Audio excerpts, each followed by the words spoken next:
আমরা বিরোধিতা করেছি এই দেশের মানুষের স্বার্থে চিন্তা করে। ব্যারিস্টার আরমান সাহেবের একটা পোস্টে বাজে কমেন্ট করেছে, নেগেট নেস্টি কমেন্ট করেছে। ঢাকা 14 আসনে যে ব্যারিস্টার আরমান সাহেব আছেন, একটা ইন্টারভিউতে বলেছিলেন যে আমার বাবা স্বাধীনতা বিরোধী ছিলেন কিন্তু যুদ্ধাপরাধী ছিলেন না। এর জন্য আমি আমার মতো করেই একটি পোস্ট শেয়ার করি। হঠাৎ করে আমার কাছে একটা ফোন আসে, এইটাকে তারা ইস্যু করে আর কি। ইবনে সিনা ধানমন্ডি ব্রাঞ্চ হসপিটাল থেকে চাকরিচ্যুত হয়েছি। আসসালামু আলাইকুম, আমি ডাক্তার এ.কে.এম. হাসান হাবিব নাফি। আমি সদ্যই ইবনে সিনা ধানমন্ডি ব্রাঞ্চ হসপিটাল থেকে চাকরিচ্যুত হয়েছি। এইটার পেছনের যে কারণগুলো ছিল, আজকে এইটা নিয়ে আর কি কথা বলার জন্য আর কি আপনাদের সামনে আসা।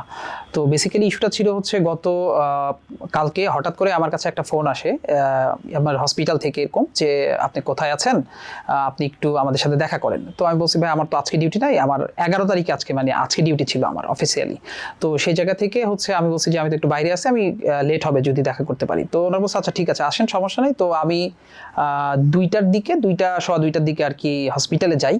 হসপিটালে যাওয়ার পর আমি অ্যাডমিন অফিসারের সাথে দেখা করি। তো দেখা করার পরে উনি সরাসরি আমার হাতে একটা টার্মিনেশন লেটার দেয়। তো আমি স্বভাবতই একটু এই জিনিসটা দেখে একটু অবাক হই আর কি, যে হঠাৎ করে টার্মিনেশন লেটার কেন। তো তারপরে আমি ওনাকে জিজ্ঞেস করি যে আমার বিরুদ্ধে অ্যালিগেশনসগুলো কি ছিল, যেটার জন্য আমাকে স্ট্যাট টার্মিনেট করা হচ্ছে আর কি।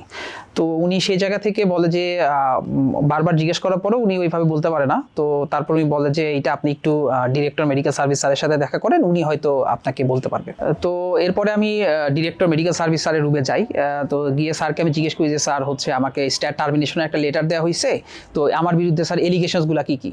কারণ স্যার এর পূর্ববর্তীতে স্যার আমি কোনো প্রফেশনাল নেগলিজেন্সি বা মেডিকেল নেগলিজেন্সির কোনো অফেন্স বা কোনো ওয়ার্নিং বা এরকম কোনো কিছুই আমি কখনোই পাই নাই স্যার। তো হঠাৎ করে স্ট্যাট টার্মিনেশন কেন?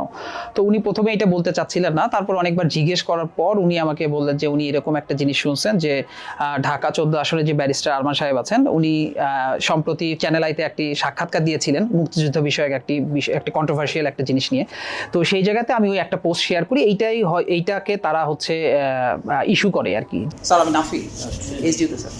স্যার ওই আজকে আমাকে ফোন দিয়েছিল আর কি অ্যাডমিন থেকে। তো অ্যাডমিন থেকে আচ্ছা, তো আসার পর স্যার আমার টার্মিনেশন লেটার দিল আর কি।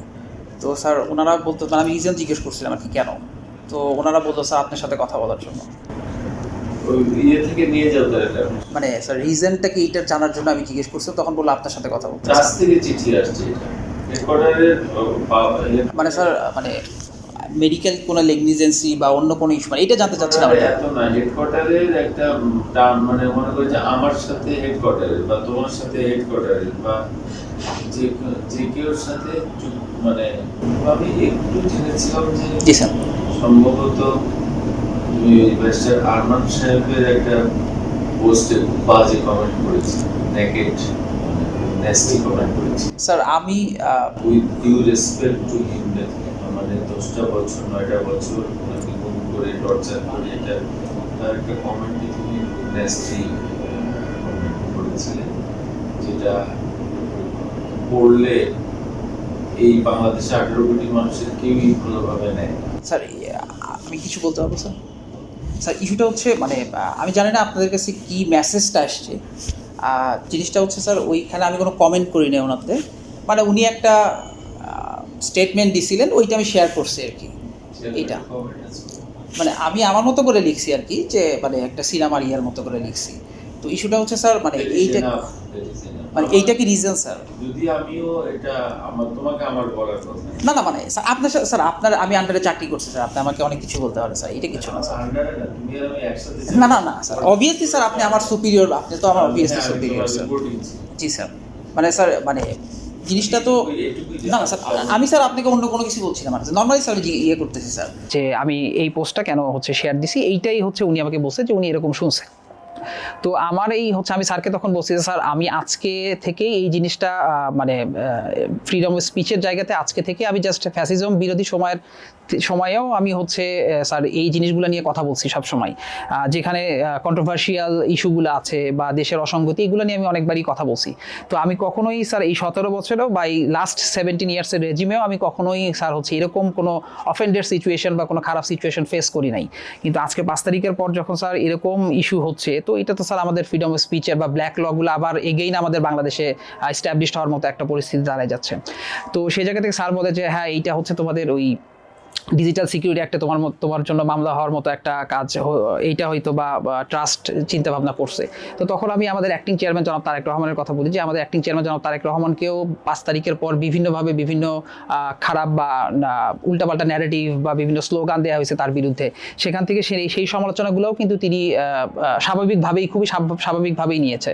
তো সেই জায়গাতে স্যার এইটা যদি আপনারা সমালোচনাকে যদি গ্র্যান্ড করতে না পারেন, আমার রাজনৈতিক মতাদর্শ আলাদা হইতেই পারে। তো সেই জায়গা থেকে এইটা আমি আমার প্রফেশনাল জায়গাতে এটা কখনোই আমি ইমপ্লিমেন্ট করি নাই যে আমার রাজনৈতিক মতাদর্শের জন্য আমি আপনাদের প্রতিষ্ঠানের বা আমার চিকিৎসা ক্ষেত্রে আমার পেশেন্টের জন্য আমি এটা কখনোই এই জায়গাতে আমি নেগলিজেন্সি দেখাই নাই। তো স্যার এইটা যদি কোনো কারণ হয়ে থাকে তো স্যার এইটা তো আমার ফ্রিডম অফ স্পিচের জায়গা, কারণ আমি তো স্যার আমার ব্যক্তিগত জায়গাতে আমি এই কথাগুলো বলছি। তো এখন তারপরে স্যার আমাকে বলে যে হচ্ছে বাবা আমি আর এর থেকে বেশি কিছু জানি না, আমি আর কিছু বলতে চাচ্ছি না। তো এইটুকুই ছিল হচ্ছে আমার সাথে তখন স্যারের কথা। জিনিসটা নিয়ে অনেকেই হচ্ছে অফেন্ডেড যে আমি কেন হচ্ছে এই ভাষায় হচ্ছে কথাটা বলেছি, কিন্তু আপনি জিনিসটা যদি টকশোর লাইনটা যদি খেয়াল করেন, এইটা কিন্তু উনি নিজের সাথে নিজে সেলফ কন্ট্রাডিক্টরি একটা কথা বলেছেন। তো সেই জায়গা থেকেও হচ্ছে আমার কাছে আমি জাস্ট এই জিনিসটা সিনেমার একটা ডায়লগ থেকেই জাস্ট জিনিসটা বলছি যে দেশের জায়গা থেকে দেশটা হচ্ছে ফোকলা করে দেওয়ার মতো একটা অবস্থা। তো সেই জায়গা থেকে আমার ওই লাইনটা শেয়ার করা, এখানে অন্য কোনো ইন্টেনশন ছিল না যে তাকে হেয় করা কোনো কিছু। কারণ আপনারা যদি আপনারা যদি 71-কে বাদ দিয়ে যদি 24-কে শুধু চিন্তা করতে চান, তাহলে আমরা এই দেশের স্বাধীনতা সার্বভৌমত্বে কোনো কিছুকেই আমরা সামনে বা কল্পনাও করতে পারবো না যে বাংলাদেশটা কি। আমরা জন্মকে যদি অস্বীকার করি তাহলে তো অবভিয়াসলি এইটা সামনের দিকে যে দেশটা আগাবে বা সামনের যে ইতিহাসে দেশটা যাবে পরবর্তী বিশ্বে, তো এইটা কখনোই সম্ভব না। দ্যাটস ওয়াই এই জায়গায় আমার ব্যক্তিগত মতামতের জায়গা থেকে আমি এইটা আমার ব্যক্তিগত ফেসবুক বা সোশ্যাল মিডিয়াতে শেয়ার করি। 5 তারিখের পর আমরা সবাই ভেবেছিলাম যে নতুন বাংলাদেশ হয়তো আমরা সেই নতুন বাংলাদেশ নতুন যেই বিনির্মাণ করা হবে সেই বাংলাদেশে হয়তো বা আমরা আমাদের সবারই যেই অধিকারগুলো এই 17 বছর ফ্যাসিস্ট রেজিমের দ্বারা আমরা এনশিওর করতে পারি নাই, এই জায়গাতে আমরা হয়তো সেই অধিকারগুলো ফেরত পাবো। এর মধ্যে সবথেকে বড় একটা জিনিস ছিল ডিজিটাল সিকিউরিটি অ্যাক্ট বা ফ্রিডম অফ স্পিচের অব্লিগেশনসটা। তো এই জায়গাতে আমার কাছে এখন এসে এই ইনসিডেন্টের পর মনে হচ্ছে যে আমরা আসলে হয়তো বা ওই পরিমাণ আসলে আমরা উদার হতে পারি নাই যেখানে আমরা সমালোচনাটাকে নিতে পারবো। তো এই জায়গা থেকে আমার মনে হয়েছে আমাদের হয়তো সামনের দিনগুলো মনে হচ্ছে না খুব একটা সুখকর হবে যদি না আমরা এই আমাদের স্বাধীনতাটা আমরা যদি না আমরা এই অধিকারটা মানুষের মাঝখানে খুব ভালোভাবে ছড়াই দিতে পারি বা মানুষের অধিকারটাকে নিশ্চিত করতে পারি। আমার যেই পোস্টটা আমি দিয়েছিলাম যে আসল কারণটা কি, এটা নিয়ে আমি একটা পোস্ট দিয়েছিলাম সোশ্যাল মিডিয়াতে টার্মিনেশনের পরে, সেখানে আমি অনেক কমেন্ট দেখতে পাই। সেখানে নেগেটিভ পজিটিভ 2 রকম কমেন্টই ছিল। তবে আমি দেখছি যে নির্দিষ্ট একটি গোষ্ঠী থেকে বরাবরের মতোই সবার ক্ষেত্রে যা হয়েছে আমার ক্ষেত্রেও তাই হয়েছে। কমেন্ট সেকশন আরো কিছু কমেন্টস দেখছি যে তাহলে আমি ছাত্রদল বা বিএনপি রাজনীতির সাথে যুক্ত হয়ে কেন আমি ইবনে সিনাতে জব নিছি, আমার যদি এতই হচ্ছে তাদের বিরুদ্ধে এত অ্যালিগেশনস থাকে।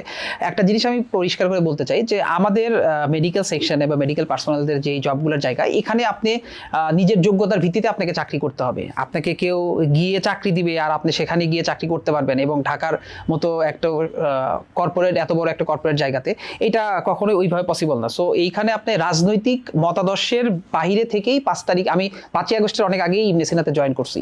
তো এই জায়গা থেকে এমন না যে হচ্ছে তারা আমি কোনো ইভিল কোনো চিন্তা ভাবনা নিয়ে তাদের ইনস্টিটিউশনে গেছি। আমি আমার জবের জায়গাতে সর্বোচ্চ পরিমাণ নিষ্ঠার সাথে কাজ করার চেষ্টা করছি এবং আমার যারা কলিগ আছে এবং আমার সাথে যারা কাজ করছে তাদের সাথেও আপনারা যদি চান আপনারা কথা বলতে পারেন যে আমি আমার কাজের জায়গাতে কতটুকু শতভাগ ছিলাম, পজিটিভ ছিলাম কিনা। তো এইটা নিয়ে আমি মনে করি না যে হচ্ছে যারা ইস্যু বানাচ্ছেন তারা খুব ওয়াইজ কোনো কাজ করছেন। এইটা হয়তো আপনাদের যে গোষ্ঠীটা এই কাজটা করছেন তারা নির্দিষ্ট একটা গোষ্ঠীকে রিপ্রেজেন্ট করছেন। তো সো আমার কাছে এই জায়গাটা আমার কাছে মনে হয়েছে এই জায়গাটাও হচ্ছে আমার ব্যক্তি স্বাধীনতার খর্ব হচ্ছে আর কি।